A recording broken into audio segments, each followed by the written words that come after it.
And this goes in order of importance. The meet and greet. If we cannot get through, you need me to pause for a second, are you good? All right. So meet and greet. If we cannot do a good job on the meet and greet, we cannot go farther in the sale. We've got to make sure that we can get past the, hey, can I help you stage. Instant reaction. Instant reaction. We were programmed this way with our DNA. I don't know if it was when we were born, or I don't know if it was because we didn't want to be in uncomfortable situations, we didn't want confrontation, but somewhere along the line, when you grew up by listening to enough other people, your instant reaction when anybody helps you at a store is these words. No, I'm just looking. That's the instant reaction. Now, human beings, if they're in sales and they've never been trained, they think they should say, hey, welcome to our dealership, can I help you? Okay, because we want to be helpful to people, don't we? However, that is the worst verbiage that we could possibly use, because there's only two options that can come out of, can I help you? Yes or no? Yes or no? I want options where I win both ways. I like options. I like customers being able to make options, because I think it's better than just a single question. Only 50% of the time I win there, right? If they say no, I have to get confrontational right off the bat. I have to say things like, no. They say no. I say, well, what do you mean no? What brought you to our dealership? What do you mean no? Obviously, you're looking for a car. What do you mean no? Do you want a car or truck? And you're probably not going to say that. You know, Christian's probably not going to walk out on the lot and say, hey, dude, what do you mean no? I mean, really? You got out of your car, you drove to the dealership, and you're going to tell me that no, you don't want any help? He's not going to say that, but he's going to try to ignore it. He's going to try to aim. He's going to try to acknowledge it and move on. What about if we just did a better meet and greet? What about if we just spent more time on the meet and greet so that we didn't put ourselves in a situation where it's 4th down and 15? Let's get a first down before 4th down. Let's just put ourselves in a better position. And your words are your tools. You need to have this big rolling toolbox behind you that you're pulling outside with you, okay? So you quit using the rubber hammer and the crescent wrench. You got to be able to pull out a 1/2-inch wrench and a 12 millimeter and a 10 millimeter. And then you got to be able to pull out, 6-sided, 12-sided, and star bits and all these things, and a slide hammer. All these things you got to be able to pull out of the toolbox. If you go up and ask any of these mechanics, it usually is further down in the drawers. In the bottom drawers down there, if you pull that drawer out, there are some very specific tools. Maybe meters, maybe tools, and they don't use them very often. But when they need to use them, it helps pinpoint a problem, it helps find a solution, it helps fix the vehicle without breaking anything else. You guys are the same way. You need to have the right tools. See, I want the response from a customer to be things I can handle, things that move me down the process of selling. So I need to think about that. As a sales professional, is the question I'm asking, are the words that are coming out of my mouth, are they something that helps move the sale forward? Or is it leading me down a dead-end road? Is it leading me down an answer that gives me a 50% chance likely that I get past the meet and greet? Think about the last time you went in the store. Maybe you went for Black Friday, maybe you went this weekend, and somebody helped you, and he said, nah, I'm just looking. I remember saying that while I was walking into Walmart looking for a turkey at the last minute, and all they had were frozen turkeys, and you're not supposed to fry frozen turkeys. Everybody's seen the videos of that. So I'm scrambling around looking for fresh turkeys, and an associate comes up and asks me if they can help me. I said, no, I'm just browsing around. I'm not browsing around. I'm looking for a dang turkey so I can go home. I don't want to be browsing around at Walmart looking for fresh turkeys instead of frozen ones. But we're programmed that way. We're programmed to say, I'm just looking. So let's look at the meet and greet. The whole point in the meet and greet is so you extract the information you need to move to the next step in the sale. That's it. All right? One of the big things, we'll talk about it here in a minute, about being able to move to the next step is being able to dump a bad experience. And we'll talk about that. But let's read through it. And you guys all recite it every single Monday. We've gone through it a minimum of 1,000 times. It says, welcome to Lewis Automotive. My name is Matt, and yours is. Now, when you do that, and Mike, jump up here with me real quick. So if Mike's the customer, Mike's standing right over here, and I go up to meet and greet Mike, I need to make sure when I do this, couple things. One, I'm at a 45-degree angle, okay? If I'm squared up to Mike, especially if he's a guy that doesn't like me in his personal space, he's going to start backpedaling. And when he starts backpedaling, I start losing control of the cell. So when I come up to Mike, I got to be close enough where I'm not hollering at him, okay? But I don't want to be spitting on him, all right? But I need to be at a 45-degree angle so I'm opened up. And I'll say, welcome to Lewis Automotive. My name's Matt and yours is. My hand's shook out there. I don't ask him. I'm not like, hey, Mike, do you want to shake my hand? And I'm like, hey, Mike, what's your name? Thanks, Mike. You sit down. So I'm just making sure that I'm opened up so it's comfortable. I want to cover all grounds. Some people don't care if you're right here in their face. Some people, I'm out. I'm one of those persons like, hey, just back up a minute, okay? Back up. We don't need to hug, all right? Let's go through this. So I want to make sure I cover both crowds. And if I 45-degree it and I make sure that I'm in a comfortable position and I put my hand out first, I'm controlling the process. Now, if you get somebody, people ask me, they say, Matt, what about the people that, you know, especially cold time or they're worried about germs? Those people will tell you, it's okay, you won't offend them.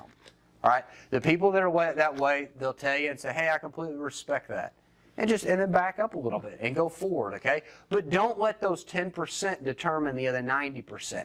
Anytime you're training for something, you always want to train for the majority, not the minority. The problem is the minority is the one that always sticks in our mind, isn't it? It's the one we all talk about. Like, hey, I had this customer that did this weekend.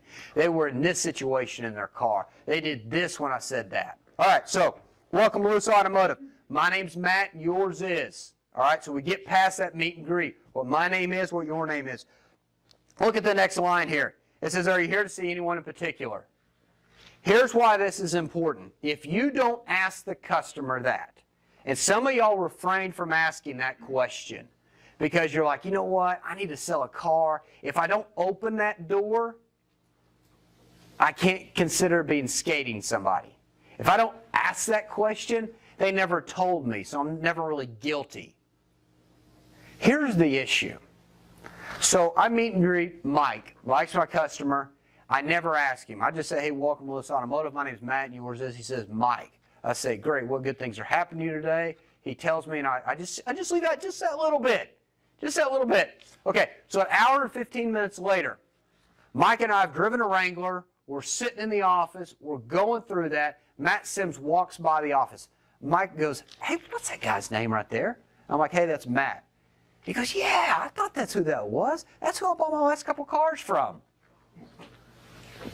It'll tell you every single time it happens.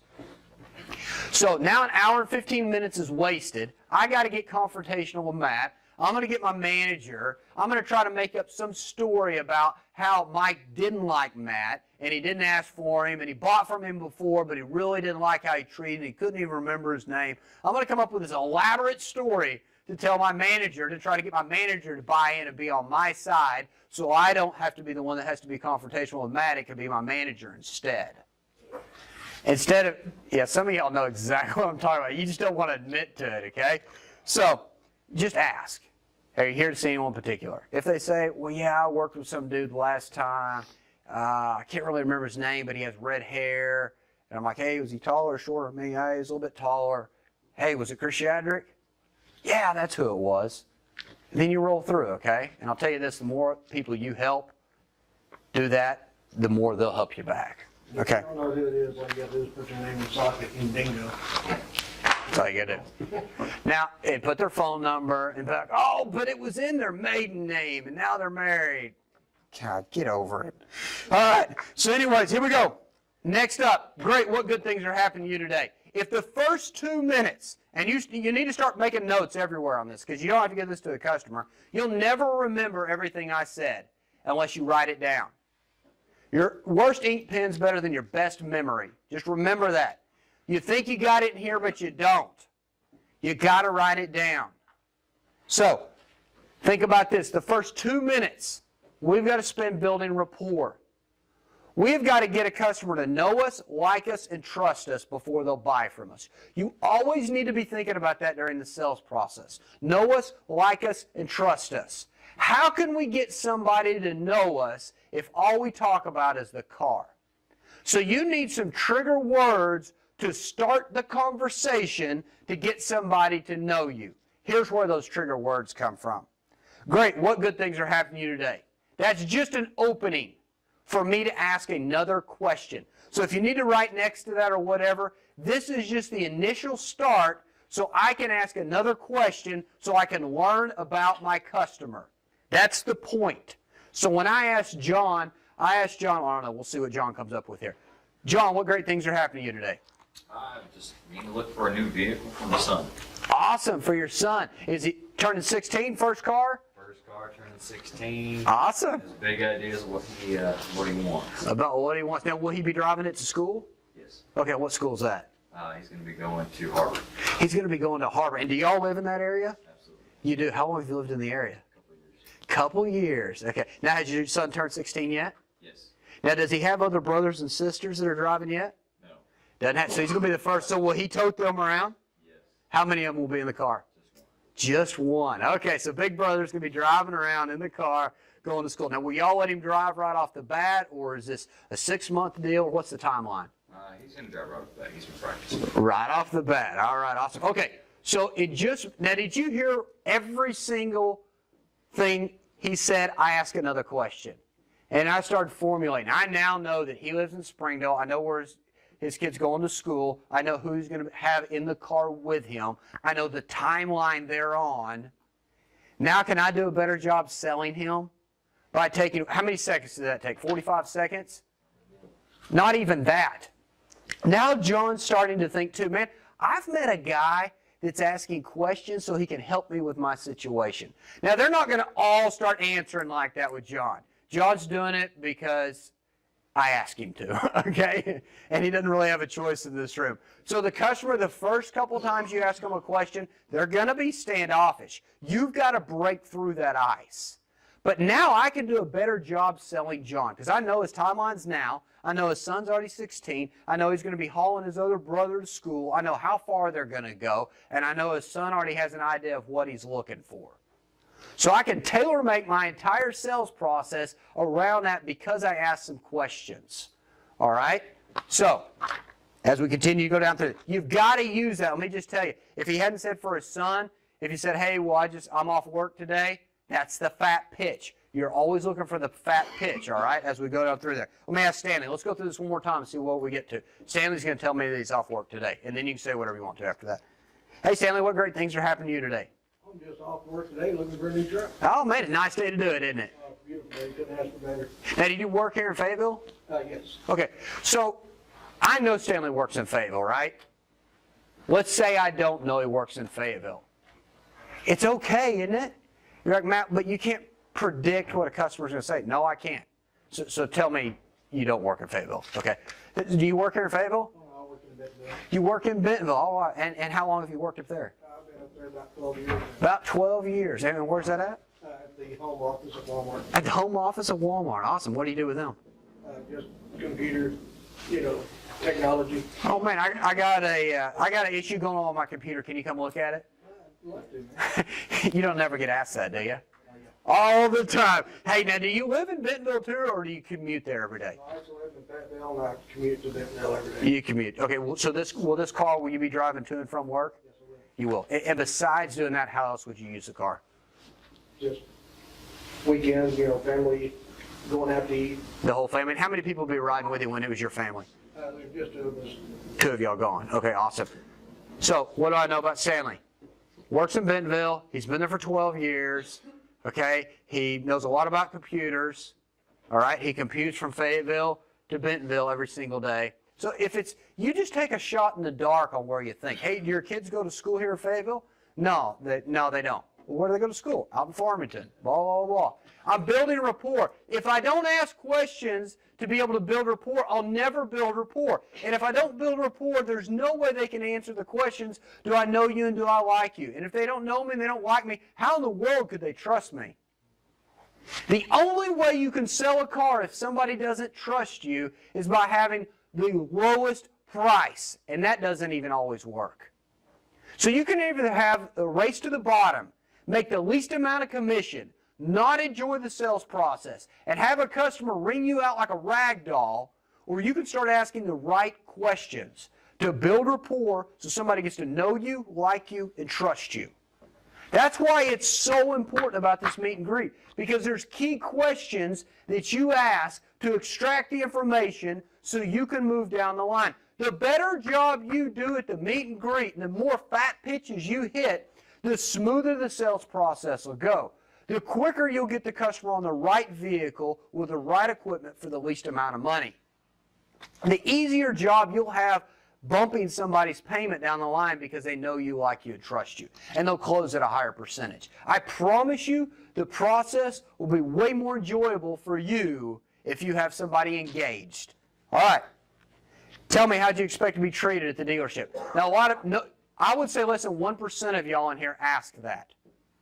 You know the majority of people I see that ask it are a sales manager. And they ask it when they go in on a TO and they see that a customer is very standoffish. They're like, something's wrong here. You know, was it my sales guy? Was it the vehicle? Have you been treated poorly in the past? At Robert's on Vacation, we'll talk about this next week with him. But he had somebody that had to dump a bad experience on that had been here. It happened. And it was 10 years ago here. They haven't been back since. He allowed them to dump the experience, so on and so forth. I want you to think about it right now. Think about a restaurant you went to. Think about a restaurant you went to and you had bad service.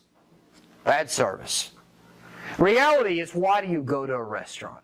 For service. You go to the restaurant for service. Some people have better food than the other food, but it's just food, okay?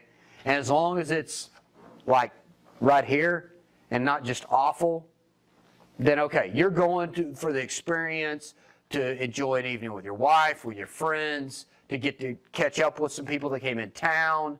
You're going for the experience, and you want somebody to serve it to you and keep your drinks full and continue to bring the stuff out in a timely manner and check on you. It's about service, right? Now the food's got to be, it's got to be edible. It's got to be decent, all right? So bless you. You can have great service and average food and have a more successful business than fantastic food and poor service. Right. I promise you can. So I want you to think about somewhere you went that had really bad service. Really bad service. Get it in your mind. It's the only way this exercise works. All right, you got it? Everybody got it? Think about it. And it is restaurant XYZ. All right, in-laws come in town this weekend. And they say, let's go eat at XYZ. What's the first thing that pops in your mind about XYZ? You're like, man, I do not want to go to that place. It was awful last time. Kids were screaming because they wouldn't bring the bill fast enough, so on and so forth. You know, blah, blah, blah, blah.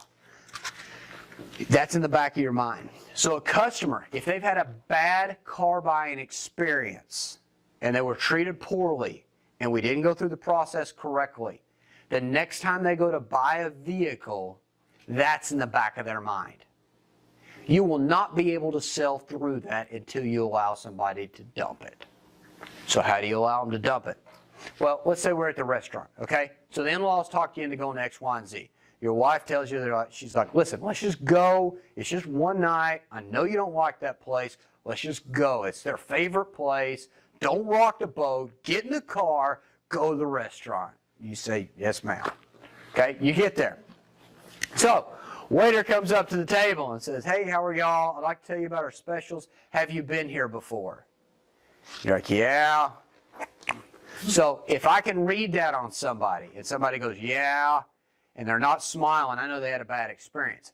If I take the opportunity and I say, hey, I just wanted to let you know we did hire a new chef. And not only did we hire a new chef, all the waiters and waitresses, we've gone through completely new training to make sure we're more efficient for you guys. We want to be here of service, so if there's anything I can do, please let me know. But I think you'll be very pleased with our new process of taking the order, keeping the drinks filled, and getting the food to your plate and you in and out of here, in an efficient manner. But please let me know if there's anything else we can change. I've at least triggered in your mind to go, you know what? Let me give this another shot. They've made some changes. So you've got to do the same thing with a customer. And I asked John, I'm like, John, how do you expect to be treated when you came to our dealership today? And he can either be one of those persons that vomits it on me, like not like I was the last dealership, or he can be like, oh, just good. I know something's wrong there. Dig a little bit deeper, because if not, you're selling through that the entire time you're selling. We've all been there. So you got to ask the question to be able to get that out. Don't wait and get that out with your manager at the TO. And you have been pounding through this wall for 2 hours, not being able to open the customers up because they're putting you at the same level that the other guy, the Italian car salesperson, we watched on the video how they treated their customer, okay? So, we should show that again right now. But they'll put you at the same level there if you don't prove them different. All right. And then you say, first of all, let me apologize for the poor treatment that you received at the other dealership. We don't do business that way. If you don't mind, let me take a moment and share with you, how we treat our customers. And you roll through the whole thing. And at the end, you say, it's our stated policy to treat every visitor as an honored guest in our home. And we do it every day, every time, without fail, no exception. So the end part there just puts the cap on how it's going to be different, how the expectations are going to be different, and how you're going to go for it. You've got to learn it verbatim exactly like this, and then you can be able to go off course and come back on course. Here's reality. Reality is I'm going to meet and greet Mike out on the lot, and I might only get through a quarter of this, okay? And then we might start on something else, and I'll have to come back to it. Reality is you're probably never going to be able to go through this line by line straight through. That's reality. I realize that. But we got to practice, drill, and rehearse like we'd be able to. So then it's ingrained in my brain enough that I can come back to it. So I'll do the meet and greet. I'll ask Mike if he's here to see anyone in particular. He'll say no. I'll say, Mike, what great things are happening to you today? He'll say, hey, I'm just off work. So I'll go down that path, right, of off work. That point in time right there, I want to try to spend at least 2 minutes building rapport. All right? And then I'll ask him, I'll say, hey, Mike, as we're walking over here looking at the SUVs, man, when you came to our dealership today, how do you expect to be treated? And Mike's like, man, I just want people to answer my questions and, not play that back and forth business, so on and so forth. I'm like, Mike, man, I appreciate you sharing that with me. If you don't mind, I'll kind of share with you. It's our stated policy, and I want to treat you like an honored guest in our home. And I'm going to do it today, and I'm going to do it tomorrow, and I'm going to do it in the future, if that'd be all right with you. He goes, okay. I got to spin it a little bit. I got to slow my cadence down. I got to pause, but I got to learn it the other way first. You know what I mean? And I'm going to slide that other in after we're already walking. We've already built some rapport because I want him to open up to me about it, okay? If he's had a bad experience, he'll be like, if he says, well, man, not like they did at the other dealership. Man, Mike, I want to make sure that I don't make that same mistake. Tell me how I could improve on that. How would you like to do the process? I'm going to ask him. I'm just going to ask him, okay? If I want to know how to sell him, I'm going to ask him so he can tell me. Don't miss that fat pitch. If Amber says, man, every car buying experience I've had has just been awful. I said, Amber, let me apologize for that. But if you don't mind me asking, how would you expect to be treated? How do you want this process to go so I can make sure that I cater to exactly what you're looking for? That makes sense?